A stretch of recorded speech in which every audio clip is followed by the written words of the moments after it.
ये आकाशवाणी का गोरखपुर केंद्र है। अब आप विकास राय से सुनेंगे प्रादेशिक समाचार।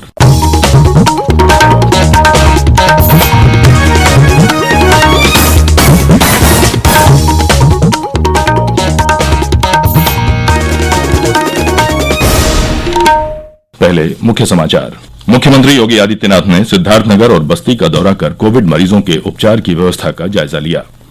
लोगों से टीकाकरण में बढ़ चढ़कर भाग लेने की अपील की। प्रदेश में कोविड से स्वस्थ होने की दर बढ़कर 95.4% हुई। सक्रिय मामले घटकर 58,270 हुए। प्रदेश में अगले 6 महीने के लिए आवश्यक सेवा संरक्षण अधिनियम एस्मा लागू। सरकारी कर्मचारियों के हड़ताल पर रहेगा प्रतिबंध। और चक्रवाती तूफान यास के प्रभाव से प्रदेश के पूर्वी भाग में कल से हो रही है वर्षा।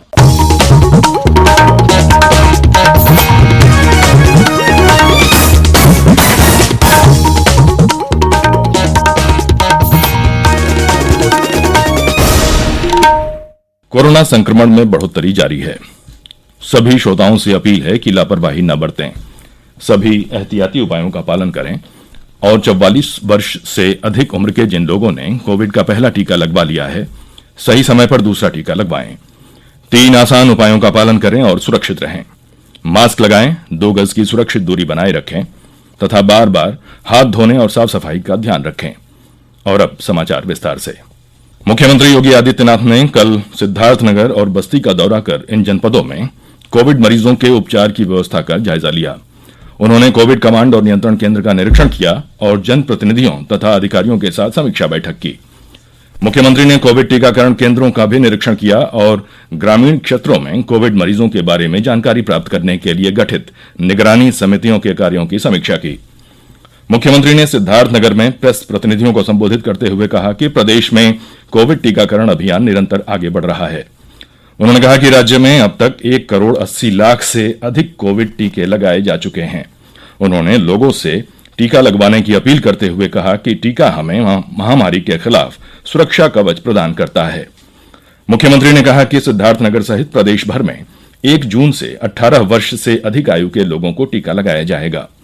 उन्होंने कहा कि 12 वर्ष से कम आयु के बच्चों के अभिभावकों को टीकाकरण में प्राथमिकता दी जाएगी।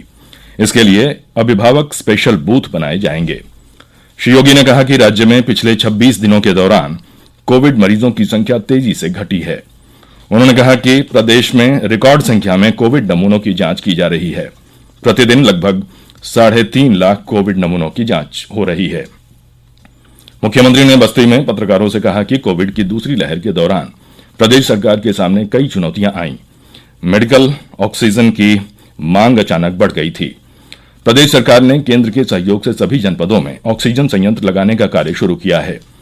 उन्होंने कहा कि सरकार का प्रयास प्रत्येक जनपद को ऑक्सीजन उत्पादन में आत्मनिर्भर बनाना है। श्री योगी ने कहा कि गोरखपुर और बस्ती मंडल में इंसेफेलाइटिस, मलेरिया, डेंगू जैसी बीमारियों के प्रसार पर रोकथाम के लिए भी स्वास्थ्य विभाग निरंतर कार्य कर रहा है। रक्षा मंत्री राजनाथ सिंह ने कल सेहत ओपीडी पोर्टल की शुरुआत की। यह पोर्टल सशस्त्र बलों को टेलीमेडिसिन सेवाएं प्रदान करने में मदद करेगा। श्री सिंह ने कहा कि इससे सुशासन और डिजिटल भारत के लिए सरकार की प्रतिबद्धता प्रकट होती है। उन्होंने कोविड की दूसरी लहर के दौरान समर्पण के साथ लोगों की सेवा करने के लिए सशस्त्र बलों की सराहना की। प्रदेश में कोविड से स्वस्थ होने की दर बढ़कर 95.4% हो गई है। संक्रमण दर भी घट रही है और एक दिन पूर्व यह 1.1% रही। पिछले 24 घंटों में राज्य में कोविड-19 के 3,278 नए मामले सामने आए, जबकि इस दौरान 6,995 लोग स्वस्थ हुए। प्रदेश में कोविड के सक्रिय मामलों की संख्या घटकर 58,270 रह गई है। यह संख्या 30 अप्रैल को दर्ज किए गए सर्वाधिक सक्रिय मामलों से 81.26% कम है। स्वास्थ्य विभाग के अपर मुख्य सचिव अमित मोहन प्रसाद ने कल बताया कि राज्य में कोविड नमूनों की जांच का कार्य तेजी से किया जा रहा है। एक दिन पूर्व 3,47,821 नमूनों की जांच की गई। इनमें से रिकॉर्ड 1,59,000 से अधिक जांच आरटीपीसीआर विधि से की गई। प्रदेश में कोविड टीकाकरण का कार्य सुचारू ढंग से चल रहा है। राज्य में अब तक 1,70,00,000 से अधिक कोविड रोधी टीके लगाए जा चुके हैं। इनमें से 1,36,00,000 से ज्यादा लोगों को टीके की पहली डोज और 33,93,000 से ज्यादा लोगों को टीके की दूसरी डोज दी जा चुकी है। प्रधानमंत्री नरेंद्र मोदी इस महीने की 30 तारीख को आकाशवाणी से मन की बात कार्यक्रम में देश विदेश के लोगों के साथ अपने विचार साझा करेंगे। लोग अपने विचार नमो ऐप या माई जीओवी ओपन फोरम पर साझा कर सकते हैं।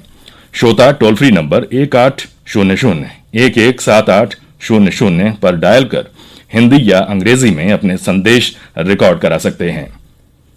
ये समाचार आकाशवाणी गोरखपुर से प्रसारित किए जा रहे हैं।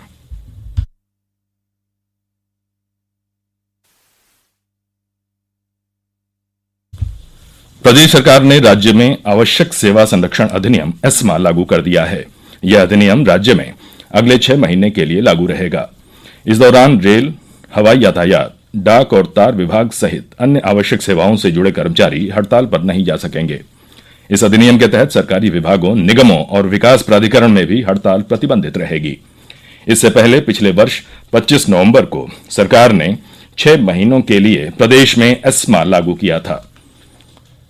केंद्र सरकार म्यूकर माइकोसिस यानी ब्लैक फंगस से निपटने के लिए लिपोसोमल एम्फोटेरिसिन बी इंजेक्शन की उपलब्धता बढ़ाने के हर संभव प्रयास कर रही है। सरकार ने इसका उत्पादन बढ़ाने के लिए 5 और कंपनियों को लाइसेंस दिया है। प्रधानमंत्री नरेंद्र मोदी ने अधिकारियों को निर्देश दिया है कि जिस किसी देश में यह उपलब्ध है इसे मंगवा लिया जाए। हमारे संवाददाता ने खबर दी है कि दुनिया भर में भारतीय दूतावास इस औषधि को प्राप्त करने के प्रयास कर रहे हैं। केंद्र सरकार ने वरिष्ठ नागरिकों और दिव्यांगजनों के घर के नजदीक टीकाकरण केंद्र बनाने के लिए दिशा निर्देश जारी किए हैं। 60 वर्ष से अधिक उम्र के लोग और सभी दिव्यांगजन इस सुविधा के पात्र होंगे। राज्यों और केंद्र शासित प्रदेशों को जारी दिशा निर्देशों के अनुसार घर के नजदीक टीकाकरण केंद्र मौजूदा कोविड टीकाकरण केंद्रों के साथ संबद्ध किए जाएंगे। प्रत्येक केंद्र पर डॉक्टर सहित 5 सदस्य होंगे। राज्यों से वरिष्ठ नागरिकों को टीकाकरण के लिए आने जाने की सुविधा भी उपलब्ध कराने के लिए कहा गया है।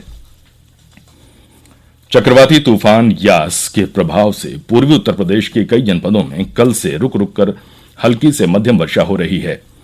गोरखपुर, कुशीनगर, आजमगढ़, जौनपुर, चंदौली, वाराणसी, अयोध्या, बलरामपुर, प्रतापगढ़, सिद्धार्थनगर, मऊ, बलिया और मिर्जापुर में कल दिन भर घने बादल छाए रहे और बूंदाबांदी होती रही।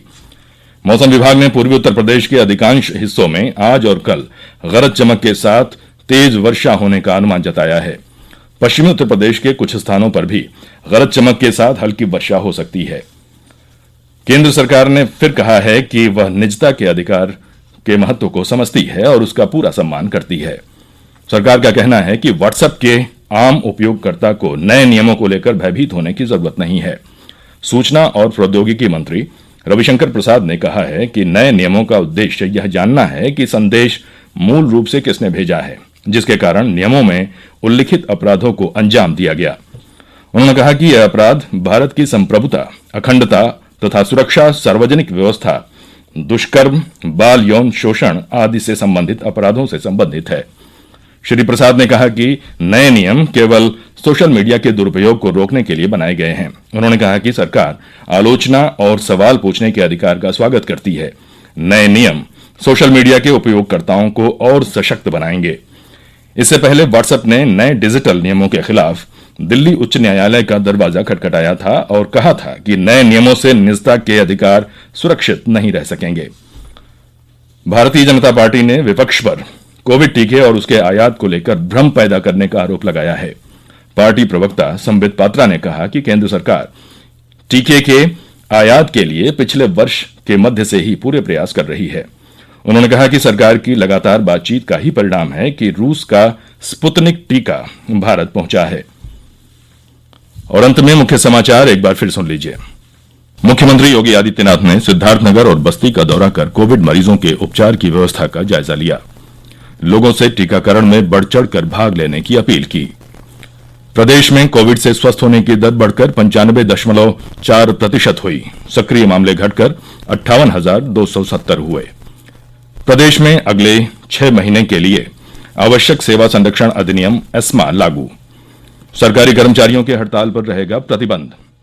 और चक्रवाती तूफान यास के प्रभाव से प्रदेश के पूर्वी भाग में कल से हो रही है वर्षा। इसी के साथ ये समाचार बुलेटिन समाप्त हुए। नमस्कार।